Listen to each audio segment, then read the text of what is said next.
Play করে দিয়ে এটাকে শোনাই, তাহলে দেখেন কেমন শোনা যাচ্ছে। এই জায়গায় সাউন্ড একটু কমায় নিচ্ছি আমি।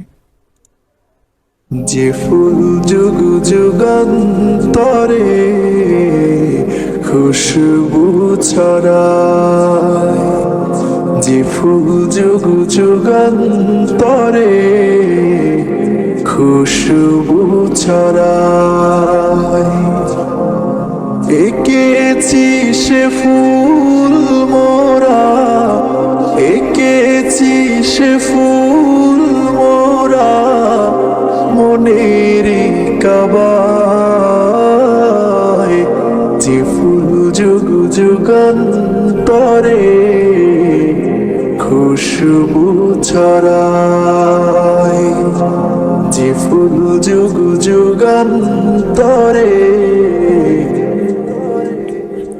আচ্ছা, আপনি বুঝতে পারলেন যে এই জায়গাতে সাউন্ড একটু নিচু স্বরে হচ্ছে এবং এখানে এসে সাউন্ড একটু হাই হয়ে যাচ্ছে, মানে আপ হচ্ছে, এবং এখানে একটা মিডল পজিশনে আছে এবং তারপরে আবারও সেই আগের স্কেলে চলে আসছে। তো ব্যাপারটা হলো এখানে আমি এটা কিভাবে গ্রাফ করলাম, এখানে ফর্মুলাটা একটু দেখেন। এখানে কিন্তু ওই যে মাইনর ফর্মুলায় কিন্তু কর্ডটা দেওয়া আছে, শুধু যেটা চেঞ্জ হয়েছে সেটা হলো প্রথমে এখানে আমরা যে কর্ডটা ইউজ করেছি জি শার্প, সরি জি মাইনর কর্ড, তারপরটা যেটা আছে সেটা হলো ডি মাইনর কর্ড, তারপরটা যেটা আছে সেটা হলো C5 মাইনর কর্ড, তারপরটা আবার জি মাইনর কর্ড। আসলে এই তিনটা কর্ড দিয়েই মূলত ফুল গানটা আমরা সাজিয়েছি। যে ফুল যুগ যুগান্তরে খুশবু ছড়ায়, এঁকেছি সে ফুল মোরা মনেরই কাবায়, এই জায়গাটাতে আমরা মনে করেছি যে একটু হাই হয়ে যাচ্ছে স্বরটা। তো সেজন্য আমরা করেছি কি, এখানে এই স্বরটাকে উপরে দিয়েছি। তাহলে দেখেন এখানে এই নোটসগুলো বের করার একটা উপায় আছে কর্ডগুলো ধরার। সেটা হলো আপনি একটা সিস্টেমে গ্রাফ করতে পারেন। অনে হচ্ছে আপনি অটো কি দিবেন, এই যে অটো কি, যেহেতু আপনার কাছে অ্যান্টারাসের অটো টিউনটা আছে অবশ্যই, তো সেখান থেকে আপনি অটো কিটা নেবেন।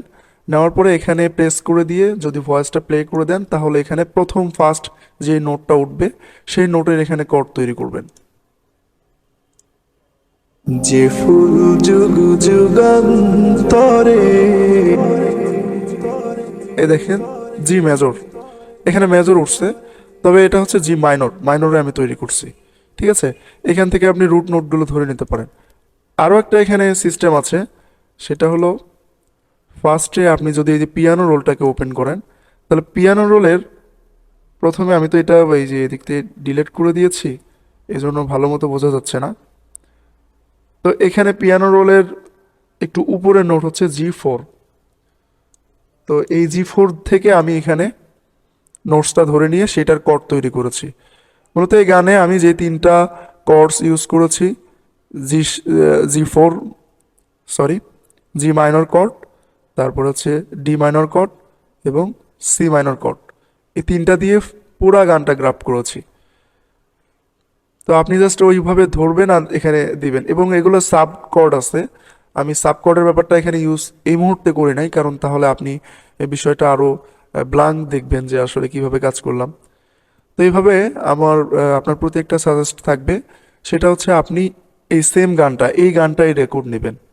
ঠিক আছে, রেকর্ড নিয়ে এইভাবে একটু কর্ড ফর্মুলাটা একটু তৈরি করেন, এবং আমি এটা প্রিসেট আপনাকে কিভাবে শেয়ার করা যায় সেই প্রিসেট আপনাকে আমি শেয়ার করে দিচ্ছি। তাহলে আমার এই প্রজেক্টটা আপনার পিসিতে ওপেন করে দেখলে আরও ভালোভাবে বুঝতে পারবেন, আমি সেটার ব্যবস্থা আপনাকে করে দিচ্ছি।